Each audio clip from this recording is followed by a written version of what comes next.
Let's work on the McGill curl up. The purpose of this exercise is to strengthen the rectus abdominis and create a foundation for your abdominal core strength. For the curl up, we're going to begin in a common sit-up position.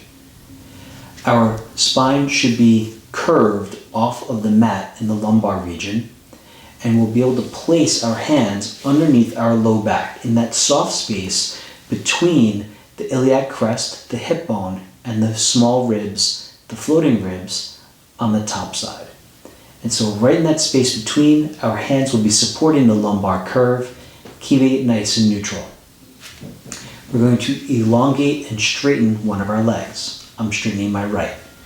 That allows for some torsion in the pelvis, which unloads the lumbar spine and allows that curvature to stay nice and neutral. With my hands underneath, my elbows should be flat on the ground here.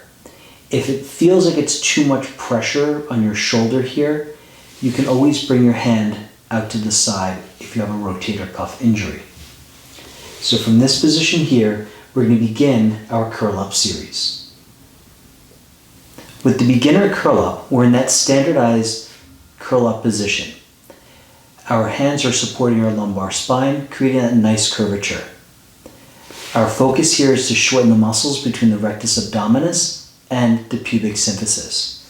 When we create tension in that muscle, we're just looking to have enough pressure to create a contraction, but we're not looking to create any movement. So we're bracing our core like someone's gonna pop us in the belly here, but we're not creating motion up. So our goal here is a nice firm contraction of the abdominal wall for a 10 count. So let's begin. A nice breath in and out. We will contract.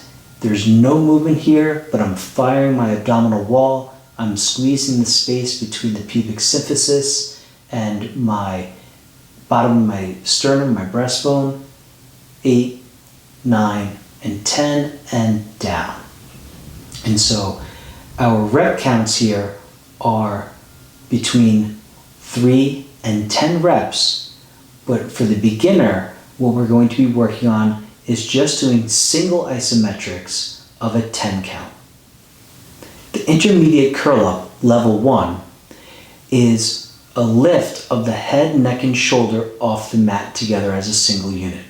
We're still firing that rectus abdominis, that muscle that runs between the sternum and the pubic symphysis, and we're going to curl up, lifting the shoulder, head, and neck off the mat as a single unit. So 10, we're doing this also for a 10 count. So as we lift, 10, 9, 8, 7, 6, 5, 4, 3, 2, 1, and we come back down. That's a single repetition. We're looking to do between 3 and 10 repetitions for a 10 count. When we lift our head, neck, and shoulder, we're coming up only about a ½ inch from the shoulders, about 1.5 inches from the back of the skull, and then back down. I'm not moving my head up and down. I'm not looking down at my feet. I'm not bringing my head up and my shoulders up at weird angles. Everything is locked together as a single unit.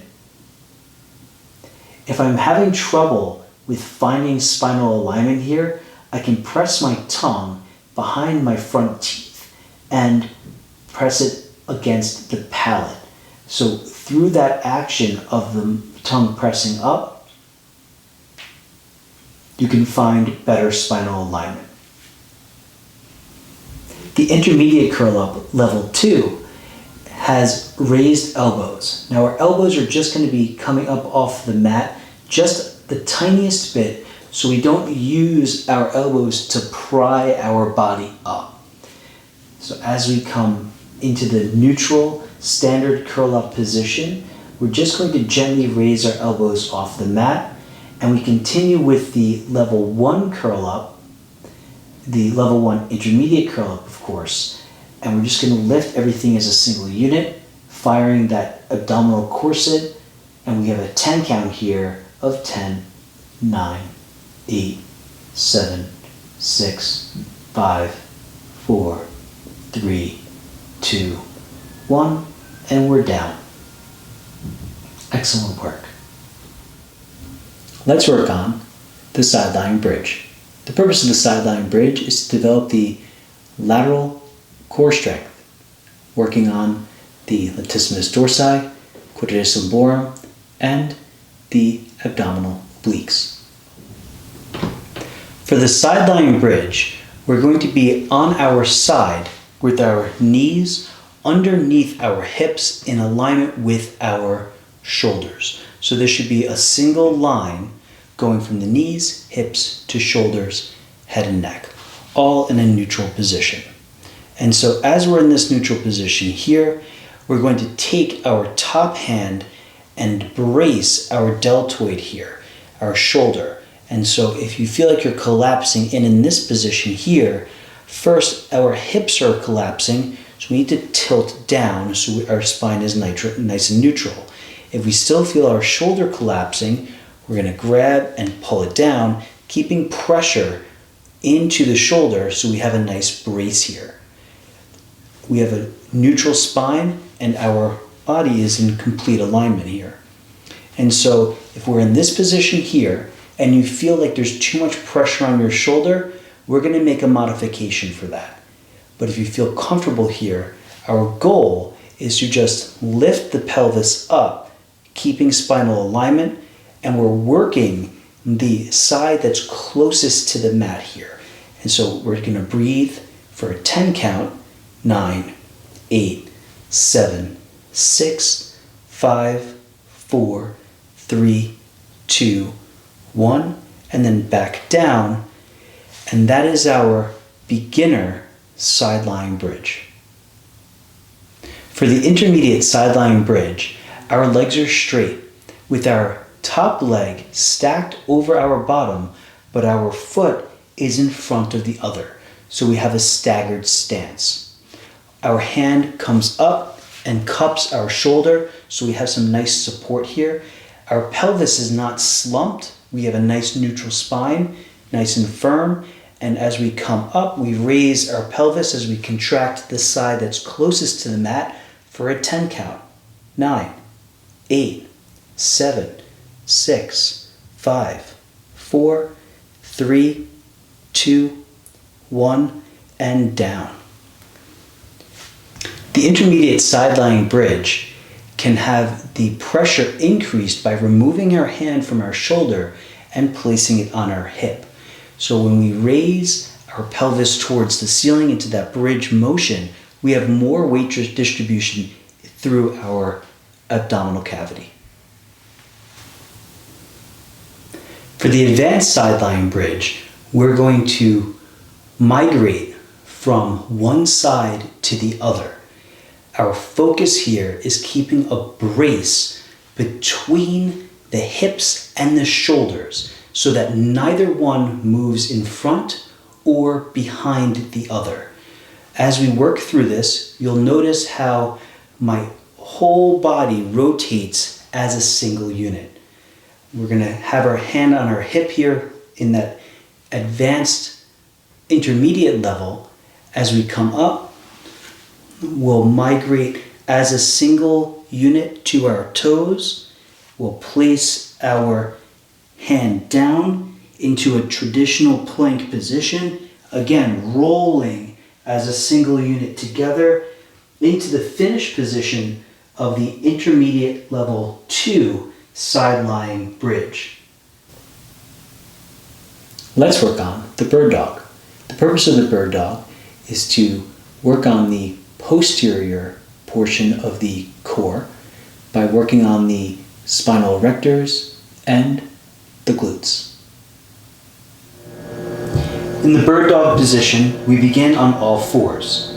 My hands are shoulder width apart, so my shoulder is directly over the back of my hand.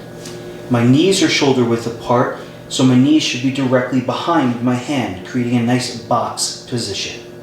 My core is in a brace dynamic position so that I'm not slumping, and I'm not arching in either position. I'm in a braced, neutral spine as if I'm standing upright. In the all fours position, my elbows are turned forward so that my hands and my elbows are straight, and I'm pushing into the mat here. As I begin to move, you'll notice the transition of my weight to the other 3 limbs as one limb comes up. As I raise my arm up, it goes directly overhead with a fist position. As I elongate my leg down, I'm elongating through my heel, so my leg goes directly and straight out.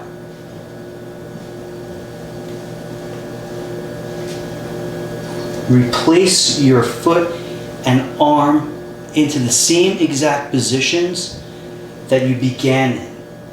You're going to cycle each limb through once, holding for a 10 count. So, 10 count for the right arm, brace dynamic position of the core. 10 count for the left arm, remember the fist position. Pressing into the mat. 10 count with the left leg. Heel is driving towards the wall behind you. Replace to where you were. 10 count with the right leg. Back to where you began.